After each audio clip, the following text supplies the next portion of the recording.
دینی تقریروں اور اسلامی معلومات کے لیے ہمارے YouTube چینل کو سبسکرائب کریں۔ چینل سبسکرائب کرنے کے لیے YouTube پر ٹائپ کریں Mansoor MANSOOR space Ahmed AHMED space Madani MADANI subscribe کریں اور بیل آئیکن پریس ضرور کریں تاکہ نیا آڈیو اور ویڈیو آپ کو سب سے پہلے ملے۔ علیکم ورحمۃ اللہ وبرکاتہ۔ الحمد للہ رب العالمین والصلاة والسلام علی اشرف الانبیاء والمرسلین نبینا محمد وعلی آلہ وصحبہ اجمعین، اما بعد۔ قال اللہ تعالی فی القرآن المجید والفرقان الحمید، اعوذ باللہ من الشیطان الرجیم، بسم اللہ الرحمن الرحیم۔ شہر رمضان الذی انزل فیہ القرآن ھدی للناس وبینات من الھدی والفرقان۔ دینی بھائیوں اور دوستو، تمام قسم کی حمد و ثنا، تعریف و توصیف اس وحدہ لا شریک کے لیے جو خالق کائنات اور مالک ارض و سما ہے، جس نے ہم سب کو اس دار فانی میں پیدا فرمایا اور اس کے بعد نبی اکرم صلی اللہ علیہ وسلم پر ان گنت بے شمار درود و سلام نازل ہوں۔ آج کی اس محفل میں اللہ تبارک و تعالیٰ کی توفیق سے رمضان المبارک سے متعلق بہت ساری باتیں آپ کے سامنے پیش کی جائیں گی۔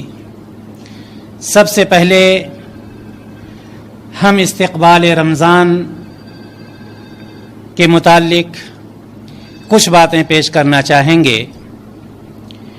اللہ رب العزت قرآن مقدس میں ارشاد فرماتا ہے، شہر رمضان الذی انزل فیہ القرآن، یہ مہینہ رمضان کا وہ مبارک مہینہ ہے جس میں اللہ رب العزت نے قرآن مقدس جیسی کتاب کو نازل فرمایا ہے۔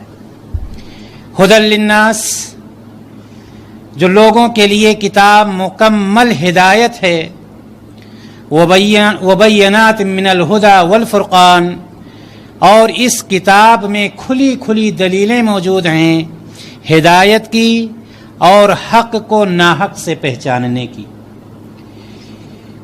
اللہ رب العزت نے ہمارے اور آپ کے لیے یہ مقدس کتاب نازل فرمایا ہے۔ اس مہینے میں جو مہینہ ہم اور آپ جس مہینے کو رمضان المبارک کے نام سے یاد کرتے ہیں، آپ اس بات سے بخوبی واقف ہیں کہ اللہ تبارک و تعالیٰ نے 12 مہینے پیدا کیے، لیکن ہم کسی اور مہینے کے استقبال کے لیے نہ کوئی مجلس کرتے ہیں واعظ و نصیحت کے لیے، نہ ہم اتنی زیادہ تیاری کرتے ہیں۔ سب سے پہلے ہم یہ دیکھتے ہیں کہ استقبال کہتے کس کو۔ استقبال کا مطلب ہوتا ہے کسی کی آمد میں، کسی کی آمد کے وقت اس کے استقبال میں اپنے آپ کو پیش کرنا، اس کا احترام کرنا، اس کا خیال کرنا، وہ جس لائق ہے اس کے حساب سے اس کا اہتمام کرنا۔ لیکن سوال یہ ہے کہ 12 مہینوں میں سے ایک مہینہ 11 مہینوں کا استقبال نہیں، اور اللہ رب العزت خود قرآن مقدس میں ارشاد فرماتا ہے، ان عدت الشہور عند اللہ 12 شہرا فی کتاب اللہ، کی مہینوں کی گنتی اللہ تبارک و تعالیٰ کے نزدیک اللہ تعالیٰ کی کتاب میں 12 ہے۔ یوم خلق السماوات والارض، جس دن سے اللہ تبارک و تعالیٰ نے آسمان و زمین کو پیدا کیا ہے اسی وقت سے۔ یہ آج کوئی نئی چیز نہیں، بلکہ جب سے اللہ تبارک و تعالیٰ نے آسمان و زمین کو پیدا کیا اسی وقت سے مہینوں کی گنتی 12 ہے۔ رمضان کو ہم اور آپ یہ سمجھتے ہیں کہ اور مہینوں پر یہ مہینہ بھاری ہے، اس میں فضیلتیں ہیں، اس میں برکتیں ہیں، اس میں رحمتیں ہیں، لیکن ہمیں اور آپ کو یہ بھی جان لینا چاہیے کہ ایک مہینے کا دوسرے مہینے پر یا ایک چیز کا دوسرے چیز پر یہ فضیلت یہ ہمارے اور آپ کی طرف سے نہیں ہے، یہ نظام الہی ہے، یہ اللہ تبارک و تعالیٰ کا نظام ہے۔ اللہ تبارک و تعالیٰ قرآن مقدس میں فرماتا ہے قُلْ هَلْ يَسْتَوِي الَّذِينَ يَعْلَمُونَ وَالَّذِينَ لَا يَعْلَمُونَ، کیا وہ لوگ جو علم والے ہیں اور جو بے علم ہیں کیا دونوں برابر ہو سکتے ہیں؟ ظاہر سی بات ہے کہ دونوں برابر نہیں ہو سکتے۔ اسی طرح سے آپ دیکھیں گے کہ بہت ساری مسجدیں اس دنیا میں موجود ہیں، لیکن کیا ساری مسجدوں کا مرتبہ اور مقام برابر ہے؟ نہیں۔ آپ مسجد اقصی میں نماز پڑھتے ہیں، 500 نمازوں کا ثواب ملتا ہے، مسجد نبوی میں پہنچتے ہیں اور مسجدوں کے برابر 1000 کا ثواب ملتا ہے، بیت اللہ میں وہ پہنچتے ہیں 1,00,000 کے برابر ہو جاتا ہے۔ ایک مسجد کو دوسری مسجد پر فضیلت حاصل ہے۔ دنیا میں بہت سارے پانی پائے جاتے ہیں، کوئی میٹھا پانی، کوئی کھارا پانی، کوئی نمکین پانی، کوئی ایسا کوئی ویسا، لیکن پانی بھی اگر آپ دیکھیں تو آب زمزم کو سارے میٹھے کھارے پانی پہ فضیلت اور فوقیت حاصل ہے۔ اسی طرح سے اگر آپ دیکھیں دن کو دیکھ لیں، اللہ کے رسول جناب محمد رسول اللہ صلی اللہ علیہ وسلم ارشاد فرماتے ہیں خیر یوم طلعت علیہ الشمس یوم الجمعہ، کہ جس پر سورج طلوع ہوتا ہے، جن دنوں پر سورج طلوع ہوتا ہے ان میں سب سے زیادہ بہتر دن کون سا ہے؟ جمعہ کا دن ہے۔ معلوم یہ ہوا کہ اللہ تبارک و تعالیٰ نے ایک کو دوسرے پر فضیلت دی ہے، اسی طرح سے رمضان کے مہینے کو دوسرے مہینے پر فضیلت دی، چونکہ اللہ تبارک و تعالیٰ نے اس مہینے میں قرآن مقدس کو نازل کیا۔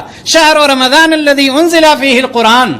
دینی بھائی اور دوستو، کہنے کا مطلب یہ ہے کہ یہ مبارک مہینہ ہم اس کا استقبال کیسے کریں گے؟ اس کا استقبال ہمیں بہت سوچ سمجھ کر کے کرنا چاہیے، تاکہ ہم سے اس مہینے کی ایک گھڑی بھی، ایک لمحہ بھی ضائع نہ ہونے پائے، ہم اس مہینے سے زیادہ فائدہ اٹھا سکیں۔ آپ کو اس بات کا پتہ ہے کہ ہمیں جس طرح سے ہم اور آپ دنیا میں ایک چیز کو حاصل کرنے کے لیے دوسرے سے آگے بڑھنے کی کوشش کرتے ہیں، اللہ تبارک و تعالیٰ قرآن مقدس میں فرماتا ہے وَفِي ذَلِكَ فَلْيَتَنَافَسِ الْمُتَنَافِسُونَ، سبقت کر لے جاؤ، کن چیزوں میں؟ جس میں سبقت لے جانی ہے، یعنی یہ کہ وہ اعمال جن اعمال سے آپ جنت کو حاصل کر سکتے ہیں، جن اعمال سے آپ اللہ تعالیٰ کو راضی کر سکتے ہیں، جن اعمال سے اپنے آپ کو جہنم سے دور کر سکتے ہیں، ان کاموں میں آپ سبقت کیجئے۔ لہذا ہم اور آپ رمضان المبارک کا استقبال اس طرح سے کریں کہ رمضان المبارک آنے سے پہلے ہم سب سے پہلے اپنی یہ تیاری کر لیں کہ روزہ ہمیں کیسے رکھنا ہے، افطاری ہمیں کیسے کرنی ہے، رمضان میں کون سی گھڑیاں ہیں جس میں ہم زیادہ سے زیادہ فائدہ اٹھا سکتے ہیں۔ اگر ہمیں معلوم نہیں تو اللہ تبارک و تعالیٰ فرماتا ہے فَاسْأَلُوا أَهْلَ الذِّكْرِ إِن كُنتُمْ لَا تَعْلَمُونَ، اگر نہیں جانتے ہو اہل علم کے پاس جاؤ۔ اور آج کی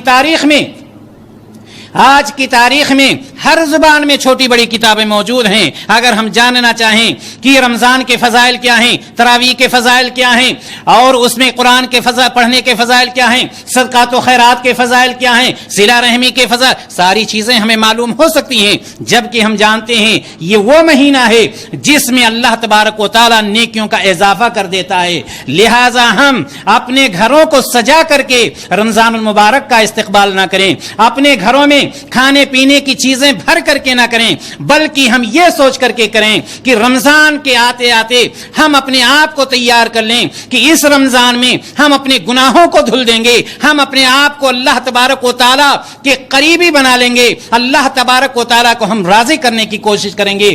شرح صدر کے ساتھ ہم یہ سوچ کر چلیں کہ ہم اپنے ماں باپ کے ساتھ، اپنے پڑوسیوں کے ساتھ، رشتہ داروں کے ساتھ صلہ رحمی کریں گے، صدقہ و خیرات کریں گے، تراویح کی نماز پڑھیں گے۔ اس طرح سے ہم ایک شیڈول تیار کریں رمضان المبارک کے آنے سے پہلے۔ اگر ہم اس طرح سے استقبال کرتے ہیں تو سمجھیے کہ ہم اپنے آپ کو تیار کر رہے ہیں اللہ تبارک و تعالیٰ کے لیے اور اللہ تبارک و تعالیٰ کو راضی کرنے کے لیے۔